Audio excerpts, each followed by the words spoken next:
All right, guys. First off, as always, good day. Glad you're here. So we're going to be continuing on with the French Revolution. Okay. Last week, little quick refresher. If you remember, um, King Louis. He's sitting in his palace, stuff like that. With his dog. The French people basically had enough, and they took over the Bastille, tore it down brick by brick, and then basically King Louis is told, "Hey, the poor people are rising up," and he says, "Is this a revolt?" And they're like, "No, it's a revolution." Okay. Now we're gonna get to the some of the stuff that's happening right at the beginning. Okay. So we're gonna analyze the Great Fear. What is that? Okay. And then we're going to examine what was a woman's march. Now, this one's pretty interesting, and it's one of my favorite parts of the French Revolution. And create an argument on whether public officials should have to take a test to see if they are qualified to take office. That's a pretty interesting one. So here's the thing. Before, we've done the warm-ups with the picture and stuff like that. But the thing is, because some of you guys will be taking the LPAC test, um, you guys need some, we're trying to help you guys uh, learn to write, consistently, things like that. Learn to write in paragraphs and, paragraph forms. So here's the thing. Um, the bad thing is, since you were not in class, um, it's kind of hard for me to do this with you. Because the thing is, in class, we did it as a class and we got ideas together, whereas now in this video, it's just one-sided. I cannot hear what you're saying, your suggestions, your thoughts. Mm, I can't hear what you think and then try to help you elaborate on that. So the best I can do here is give you some suggestions. Okay. So the question asks you, how was your life changed from when you were a child to a teenager? All right. So don't do the easy stuff. Okay. Don't do it. Oh, I'm taller. I weigh more. That's too easy. No, no. Let's really dig deep in here. How have you changed? Let's say from like the ages of 6, 7, or 8 till now. How have you changed? So think of stuff like your responsibilities. When you were a kid, what responsibilities did you have? Now, this thing asks you what specific things have changed. So give an example. When you were 7, 8 years old, what was your responsibility around the house? More than likely clean up your room. That was about it. What about now? You know, if you have a job, you have quite a bit of responsibility. If you have a child, hey, you got a lot of responsibility there. If you're helping your parents take care of your little brothers, sisters, what are you responsible for? You know, so that could be like one paragraph. Okay. Um, so what I've suggested is put 5 minutes down in your phone or whatever and start writing 5 minutes, and but think of different topics, like um what kind of clothing did you used to wear? What was your style back then? you know um did you hate taking showers when you were a kid? What about now? you know and give examples, of both, when back when you were a kid and when you're now, as a teenager. um think about what entertained you, when you were 6, 7, 8 years old, and now? Did you just watch SpongeBob and cartoons? Now, what is it? Video games? Is it watching TikTok, YouTube videos? What entertains you? Is it still the same? Is it different? Okay. Um, so that's a couple things. Let's see what else was in other topics that were brought up. That was some good ones. Oh, your view on life, from when you were a kid till now. How has that changed? So if you could think of other stuff, by all means, use that. But remember, try to get in that 5 minutes, try to be able to write 3 solid paragraphs. Okay. Now, if you can't, don't worry about it. Okay. Because next week we're going to do another one. This one is your bar. But the thing is, next week, let's try to do better. Okay. I'm going to tell you that again next week. Let's try to do better. But the thing is, though, actually try. Okay. And like I said, I know in class it's a lot different because I can talk to you, I can pep talk you, things like that. Right now it's a video. So I can't hear what you're saying. I can't, really get what you're saying because, again, it's one sided. Okay. So really try, push yourself to write in 5 minutes in good, solid paragraphs. Okay. So pause the video if you're going to write. Um, but we're moving on in 3, 2, 1. Okay. So here's the thing. After Louis XVI heard about the revolution, he became paranoid. He was like, "Oh my God, these troops, these loyal, supposed to be royal troops, they're supposed to be loyal." But the thing is, he's like, he knows if the peasant people start charging the palace, they're not going to kill him, because chances are those peasants are people they have as friends, family members, things like that. So they might even feel the same way as the peasants, So they probably won't be shooting at them. They'll probably join them. Um, so as word spread that Paris fell to the peasants and other big places around France fell, revolts started busting out all over France. Okay. Um, this peasant rebellion, where the peasants united and started fighting back, this became known as the Great Fear. Now, who named this? Basically, the nobles and the clergy people. That's what they called it, basically. Because this was their biggest fear. Now, word started to spread around that these nobles and the lords of the France, that they were going to hire mercenaries, people from other countries, ex-soldiers, to come in and you know lay down the rebellions, lay down the revolt. This really ticked off the peasants even more, to the point that they broke into the homes, like basically a bunch of the nobles and the lords' homes, and destroyed their records. See, nowadays everything's basically saved on the internet. Okay. But back then it was all documented on papers, kept in safes and things like that. So what these peasants did was they took all that paperwork and burned it. So if a lord tried to say, "Well, you owe me $500," the peasant people could be like, "Well, where's your proof? I don't know you nothing. Where did I sign? Where is the documentation? It's gone." So they basically wiped out their debt by doing that. All right.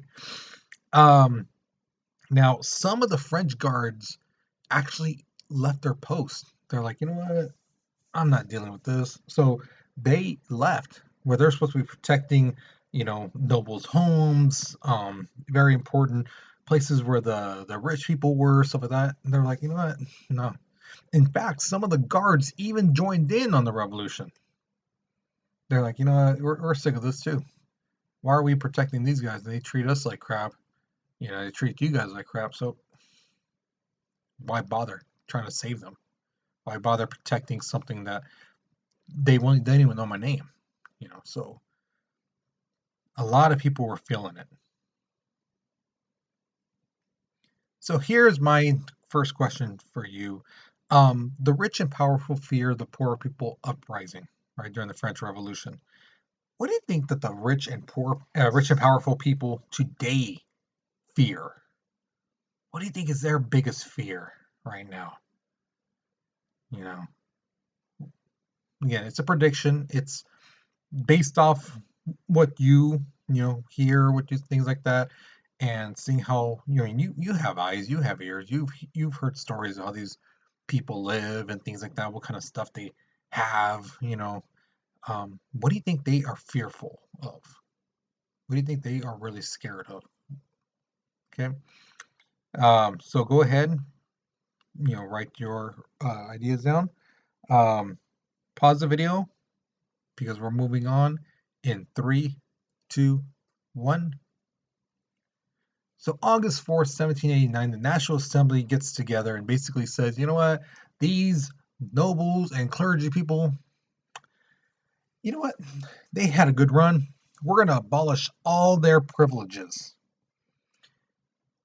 That basically meant that they had no rights anymore. They basically said these rich and noble people, these clergy people, they've been living large off our back. Well, you know what? Now they have no rights whatsoever. Okay. August 10th, the Declaration of Rights of Men and Citizens was adopted. Now, this thing that they adopted, um, this was basically, how do you say like that? Not stolen, but kind of like they looked at the English Bill of Rights, they looked at the American Independence, Declaration of Independence, and they said, okay, here there's some good stuff. We'll take from there. That we don't like. That we don't like. We like that. We'll take that. Same thing with the Declaration of Independence. They took stuff, the best things that they wanted, and they put it in their documents. In a nutshell, they basically said that the basic freedoms people should have, right? The God given rights, which are liberty, freedom, property, owning stuff, security, that you are safe, and resistance to oppression. I love that last one. Nobody has a right to hold you down. Nobody has a right to step on you, just because, oh, they have more money, or because they have some connections. Um, I love that last part. Resistance to oppression. So awesome. Basically, also what it says is all men are free. Okay, you're born free. Everyone is equal before the law. No one is above the law. Nobody. Um, the public officials should have to be based off talent. It's not like, oh, this person, oh, I know this person, so I should be a governor, or my daddy was a governor or a senator, so I get to be a senator. No, it's now more, are you the best person for the job? If you are, here you go. Good job. Congratulations. If you're not, maybe there's something else for you, but it's not this. Okay. Freedom of speech, freedom of press, same thing we have here in the US. And here's one of my favorites. No group should be exempt from taxation, meaning no group is like, oh, I don't have to pay taxes. No, no, no. Everyone pays taxes from the poor to the rich. Okay. No one can say, oh, no, no, no. I can't pay taxes because I'm a noble.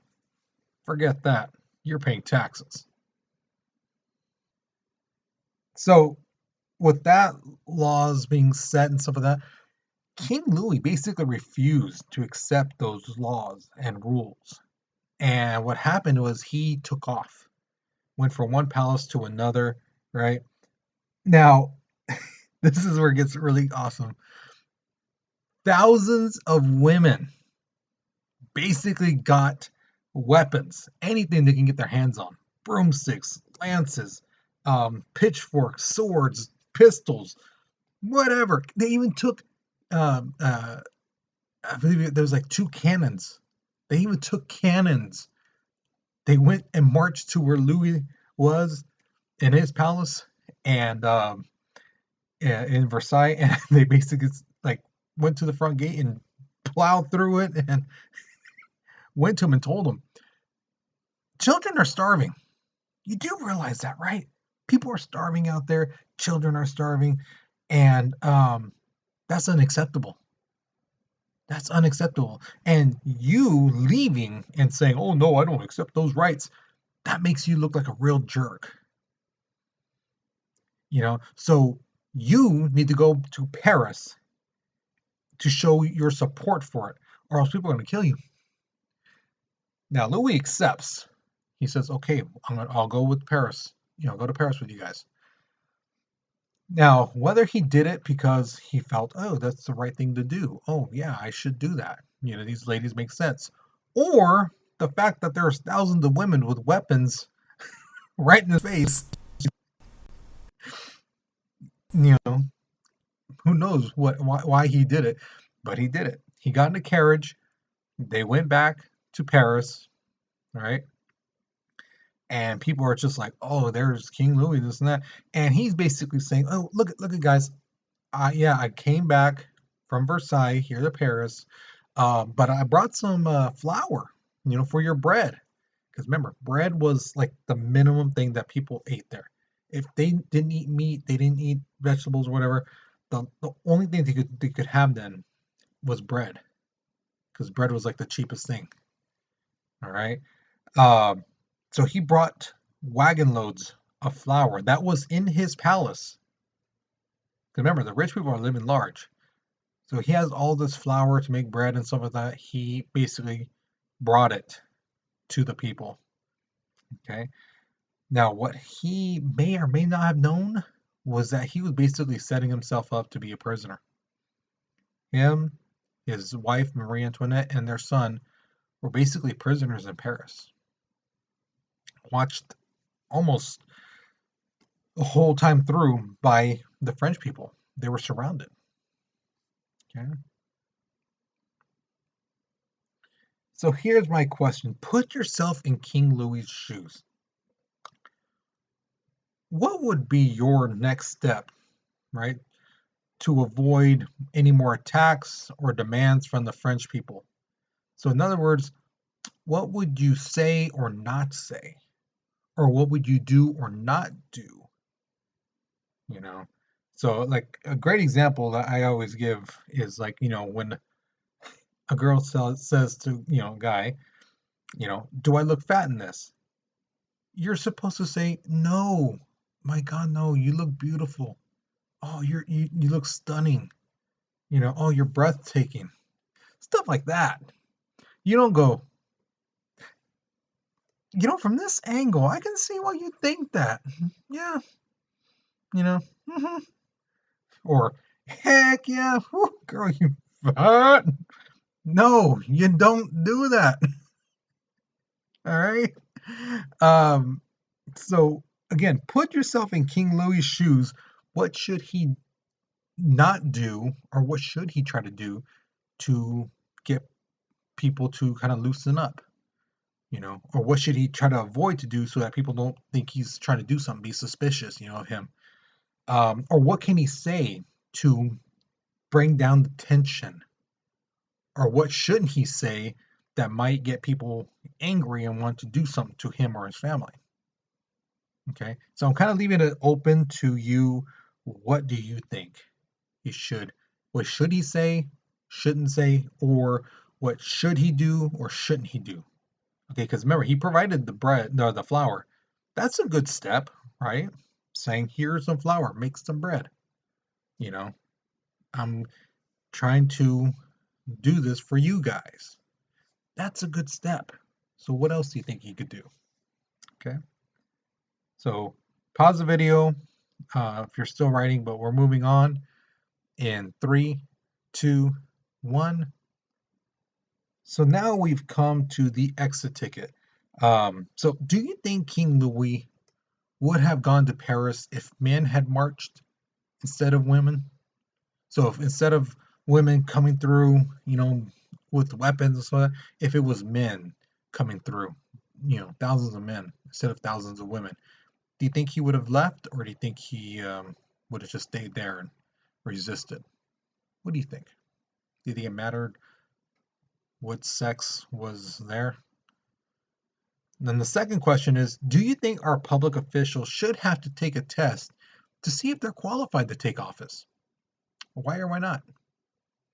You know, um, like I said, with the French, they had to basically they basically try to get who's the most talented, who was the best person for the job, as opposed to, my daddy had this job before. Oh, my family is really rich, you know. So what do you think? All right, so go ahead, answer one of these two, okay? Um, so once you're finished, that's it. You're done. All right, so good job. Um, Next week we'll have another one ready. We'll be continuing the French Revolution story. So you guys take care, you be safe, and I'll see you later, okay?